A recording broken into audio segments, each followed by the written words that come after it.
bahagia, dan salam belajar untuk kita semua.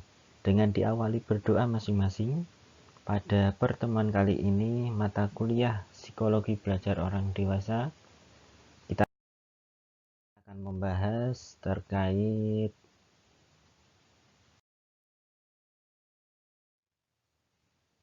andragogi sebagai pendekatan pelibatan pembelajaran orang dewasa.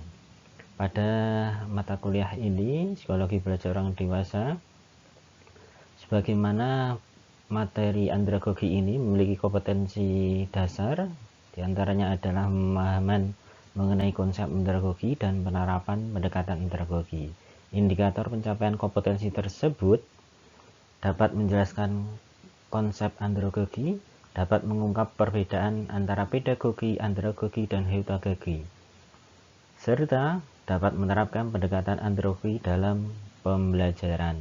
Tujuan pembelajaran adalah memahami andragogi dengan materi pokok, ada pengertian andragogi, perbedaan pedagogi, andragogi, dan heutagogi, ada asumsi andragogi dan implikasi asumsi andragogi dalam praktik pendidikan orang dewasa.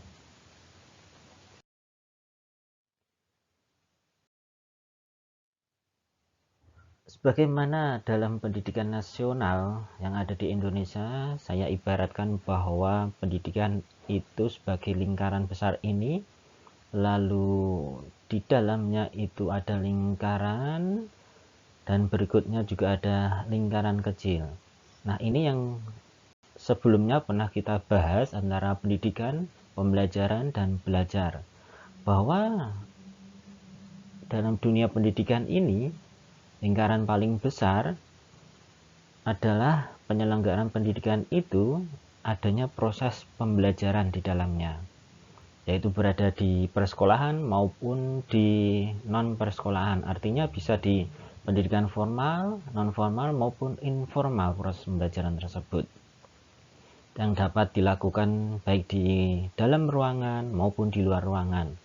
Nah, dalam proses pembelajaran itu terdapat proses belajar dari masing-masing peserta didik atau warga belajarnya. Sebagai contoh, dalam dunia pendidikan formal ada SD, SMP, SMA, dan perguruan tinggi, maka di situ ada perkuliahan. Kalau perguruan tinggi, maka ada perkuliahan yang namanya perkuliahan itu disebut sebagai proses pembelajaran. Bisa masuk hari Senin jam 9, hari Selasa jam 11. Nah, dalam masuk di perkuliahan itu, masing-masing mahasiswa itu mengalami proses belajar. Oleh karenanya, antara belajar, pembelajaran, dan pendidikan tentunya berbeda. Dengan demikian, bahwa wadah pendidikan itu terselenggaranya suatu proses pembelajaran yang memungkinkan semua warga belajar itu mengalami proses belajar. Sehingga pada hakikatnya pendidikan itu ya bermaksud agar warga negara Indonesia ini agar terus bisa belajar dan terus belajar. Demikian. Adapun perbedaan diantaranya, jika belajar itu bisa dalam bentuk individu, bahwa belajar itu sebagai proses, maka seorang individu itu mengalami proses belajar seperti halnya membaca buku, membaca koran, membaca berbagai artikel di internet. Nah, kalau dikaitkan dengan adanya proses pembelajaran, maka bahwa individu itu ada individu-individu lain yang saling berhubungan, yang saling berinteraksi, baik antara individu mahasiswa, sesama mahasiswa, maupun mahasiswa juga dengan dosennya. Nah, ini ada proses pembelajaran baik di dalam kelas maupun di luar kelas, yang kemudian difasilitasi adanya berbagai alat untuk menunjang proses pembelajaran. Sebagai contoh ada LCD, ada papan tulis, kemudian dilengkapi penerangan lampu, ada AC. Belum lagi bagaimana penyelenggaraan pembelajarannya, apakah menggunakan metode sesiodrama, metode terlibat aktif, dan berbagai macam metode, bahkan materi yang disampaikan pula. Sedangkan di dalam dunia pendidikan tentunya akan lebih luas lagi. Ini sudah suatu sistem, bahwa di sistem pendidikan itu bisa masuk dan harus bisa keluar. Sebagai contoh, mahasiswa bisa masuk perguruan tinggi di Universitas Negeri Semarang, maka harus bisa lulus dari Universitas Negeri Semarang secara tepat waktu setidaknya. Berikutnya, saya lanjutkan terkait pendekatan pembelajaran. Di dalam dunia pendidikan tentunya ada proses pembelajaran. Nah, dalam proses pembelajaran itu bisa menggunakan berbagai pendekatan, diantaranya pedagogi. Nah, pedagogi ini dimaksudkan bahwa istilah ini diambil dari kata Yunani, yaitu pait. Pait artinya adalah anak, sedangkan agogus itu adalah membimbing. Sehingga secara harfiah istilah pedagogi diartikan sebagai ilmu dan seni mengajar anak-anak. Artinya apa? Dalam pendekatan pedagogi ini menganggap bahwa peserta didik ini itu bagaikan gelas yang kemudian masih kosong, belum terisi apapun gitu. Dan guru yang ada di depan itu tentunya diibaratkan satu sosok yang memahami, yang mengerti, yang mengetahui segala sesuatunya gitu. Sehingga di dalam pendekatan pedagogi ini berfokus pada guru atau teaching center. Yang berikutnya, pendekatan pembelajaran yang dinamakan andragogi, yaitu pendekatan orang dewasa. Oleh Knowles, pada andragogi ini dikatakan sebagai ilmu dan seni membantu orang dewasa belajar. Dari kata Andra, bukan pemain band, tapi Andra kata Yunani, dan agogus tadi membimbing orang dewasa. Artinya andragogi sebagai ilmu dan seni membantu orang dewasa belajar. Diartikan bahwa di dalam pendekatan andragogi ini semua warga belajar terlibat aktif karena masing-masing memiliki kemampuan yang berbeda. Bisa diibaratkan suatu gelas, masing-masing gelas itu sudah terisi. Apakah isinya itu ada yang 1/3 liter, ada yang 1/6 liter, ada yang setengah liter, ada yang bahkan 1,5 liter. Nah, dari perbedaan isi dari gelas itu tadi, itulah yang dijadikan sebagai sumber belajar bagi pembelajaran orang dewasa. Nah, pendekatan yang ketiga yaitu gabungan dari pedagogi dan andragogi. Mengapa harus ada heutagogi? Karena dirasa tidak cukup adanya pedagogi untuk anak-anak, kemudian orang dewasa itu andragogi, tetapi kadangkalanya di dalam penerapan implikasi andragogi ini orang dewasa tidak tahu secara kedewasaannya. Sebagai contoh, pendekatan heutagogi ini bahwa mahasiswa dikatakan sebagai orang dewasa yang mengalami proses belajar. Tetapi selama berkali-kali ternyata mahasiswa masuk kelas terlambat secara terus-menerus.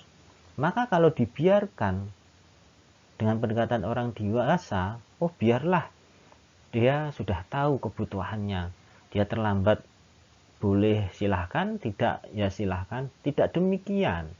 Karena proses pembelajaran di dalam kelas perkuliahan itu sudah kita tetapkan secara bersama, masuk jam sekian, selesai jam sekian, maka digabunglah antara andragogi dengan pedagogi. Maka yang sudah sering terlambat, dibiarkan terlambat terus, maka tidak boleh dibiarkan kembali. Harus ada suatu penekanan. Maka kemudian diminta untuk membuat tugas merusum atau bahkan berdiri di depan atau bahkan menggantikan dosennya untuk memaparkan materi yang sedang dibahas saat itu. Nah, ini pendekatan heutagogi. Ada pendekatan pedagogi, andragogi, dan heutagogi dalam pembelajaran. Berikutnya adalah tentang asumsi andragogi, bahwa andragogi ini sebagai teknologi atau pendekatan pelibatan pembelajaran orang dewasa itu ada asumsinya, yaitu yang pertama adalah konsep diri. Bagaimana penerapan konsep diri ini? Bahwa di dalam orang dewasa itu terjadi perkembangan yang menuju proses kematangan. Ini bergerak tergantung kepada kemandiriannya. Sehingga apakah individu itu meyakini, oh ini mata kuliah yang penting bagi saya harus mendapatkan mata kuliah ini. Oh di pendidikan luar sekolah harus mendapatkan mata kuliah ini. Sehingga menetapkan diri bahwa dirinya, individu itu memerlukan berbagai mata kuliah atau proses pembelajaran dirasa untuk penting, karena untuk terus belajar dan belajar bagi orang dewasa, belajar sepanjang hayat, katakan seperti itu. Sehingga diantaranya pada konsep diri ini, pendidik pada pendidikan orang dewasa hendaknya memperhatikan konsep diri orang dewasa, perlu dibina kematangannya agar mereka sadar bahwa dalam proses pembelajaran itu mereka juga harus terlibat aktif, tidak secara terpaksa. Berikutnya tentang peranan pengalaman belajar. Setiap orang dewasa memiliki pengalaman yang berbeda sebagai akibat dari latar belakang kehidupan mereka masing-masing sebelumnya. Sehingga semakin lama orang dewasa hidup, maka akan menumpuk suatu pengalaman. Nah, pengalaman dari masing-masing individu itu berbeda-beda, maka dijadikan sebagai sumber pembelajaran, saling bertukar pendapat. Makanya kemudian banyak dilakukan pendekatan diskusi atau metode diskusi dalam proses pembelajaran, karena dianggap bahwa orang dewasa itu sudah memiliki kemampuan adanya pengalaman hidup sebelumnya yang dijadikan untuk sumber belajar bersama. Berikutnya asumsi tentang kesiapan belajar, bahwa ada orang dewasa yang kemudian dia mengikuti proses pembelajaran adalah harus menerapkan kesiapan belajar di dalam kelas maupun ruang kelas, di luar kelas. Maka saat proses pembelajaran itu seorang warga belajar harus sudah siap untuk mengikuti pembelajaran yang baru, sehingga dia tidak memikirkan sesuatu di luar materi yang sedang dibahas. Ini siap sebelum berangkat, dia sudah memulai dengan niat nawa itu mau kuliah.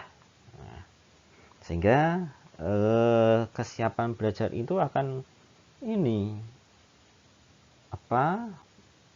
dapat dimanfaatkan bagi orang dewasa itu untuk memperoleh berbagai materi atau pengalaman baru.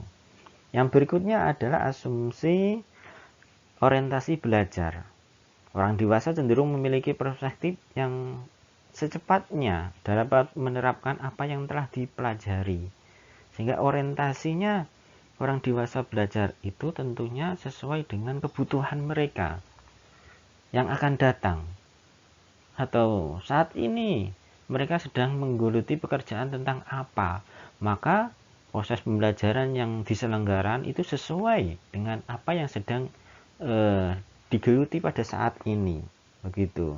Sebagaimana bahwa di pendidikan luar sekolah, maka materi yang perlu disampaikan ya sesuai dengan mata kuliah yang ada, tidak pada mata kuliah di luar pendidikan luar sekolah.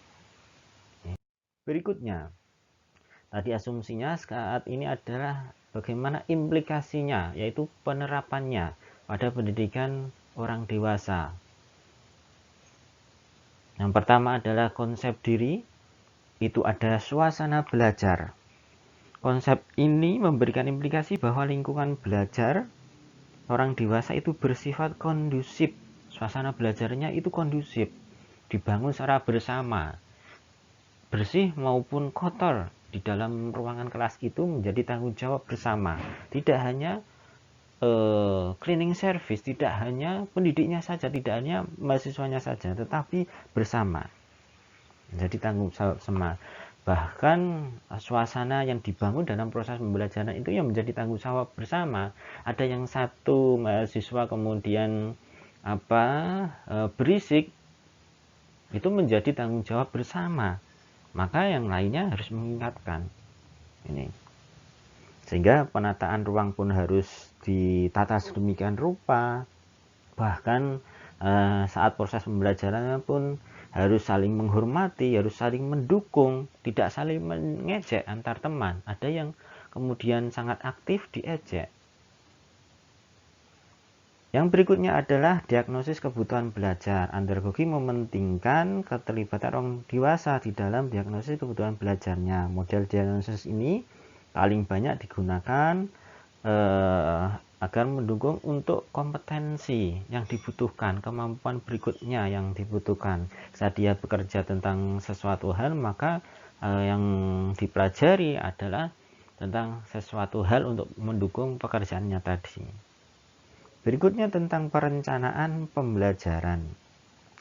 Maka orang dewasa itu harus terlibat dalam proses merancang pembelajarannya. Apa yang sedang dibutuhkannya itu harus dirancang di awal. Diidentifikasi, kita akan menyelenggarakan apa. Nah, itu kemudian bagaimana nanti pelaksanaan pengalaman belajarnya. Nah, ini praktik andragogi melakukan transaksi belajar mengajar sebagai tanggung jawab bersama antara pendidik maupun warga belajarnya. Berikutnya terkait tentang evaluasi belajar. Ini juga mengharapkan bahwa evaluasi itu juga diikuti oleh warga belajar, semua yang terlibat dalam proses pembelajaran itu, sehingga masing-masing individu bisa mengukur dirinya masing-masing, mengevaluasi sudah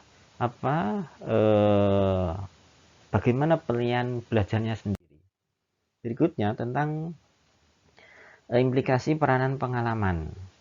Nah, ini ada penekanan pada teknik eksperimental, kemudian ada penekanan pada praktis. Kalau eksperimental ini tentang tindakan-tindakan, mungkin ada seperti proyek di lapangan, ada tugas observasi, ada kemudian praktek seperti KKN mini.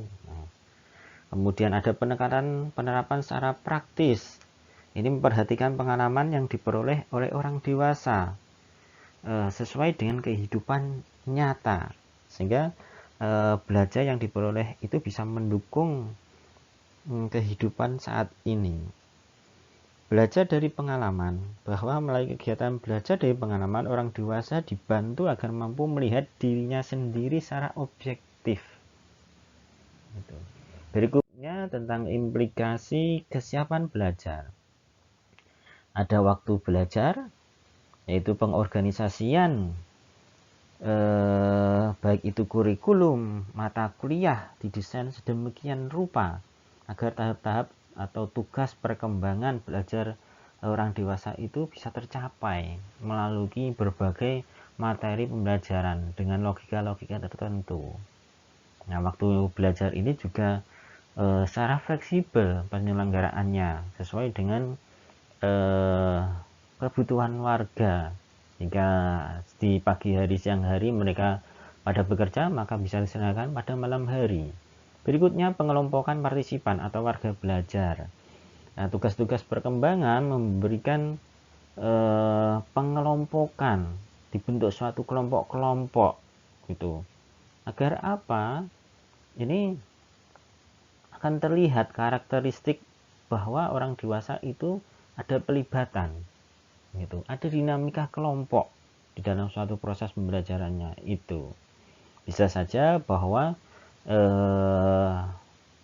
proses pembelajaran bisa dikategorikan dalam jenis kelamin, dibedakan. Oh, ini untuk proses pembelajaran laki-laki dewasa sebagai contoh, sebagai teknik sepeda motor, teknisi, sebagai teknisi mobil, dan lain-lain. Bahkan menurut kategori status pekerjaan juga. Berikutnya mengenai implikasi orientasi belajar. Ada orientasi pendidik. Pendidik hendaknya berorientasi pada pemerhatian orang dewasa, kemampuannya bagaimana dalam mengembangkan pengalaman belajarnya. Bukan hanya sekedar menyajikan materi sebanyak-banyaknya, tetapi memperhatikan kemampuan masing-masing peserta didik. Apakah sudah dipahami, bisa terserap, atau belum. Berikutnya, organisasian materi pembelajaran. Bahwa pengorganisasian materi pembelajaran ini berorientasi berpusat pada masalah atau problem center. Maka belajar orang dewasa itu tergantung pada bidang-bidang masalah tertentu. Gitu. Yang berikutnya adalah terkait perancangan pengalaman belajar. Orientasi masalah tadi bagi orang dewasa itu memberikan implikasi bahwa setiap pengalaman belajar adalah masalah atau tugas yang dihadapi oleh warga belajar. Oleh karena itu perlu diatasi dengan mengidentifikasi melalui proses pembelajaran. Nah, sekian pertemuan pada kali ini. Terima kasih atas perhatiannya. Semoga dapat dipahami dan bermanfaat. Salam belajar. Wassalamualaikum warahmatullahi wabarakatuh.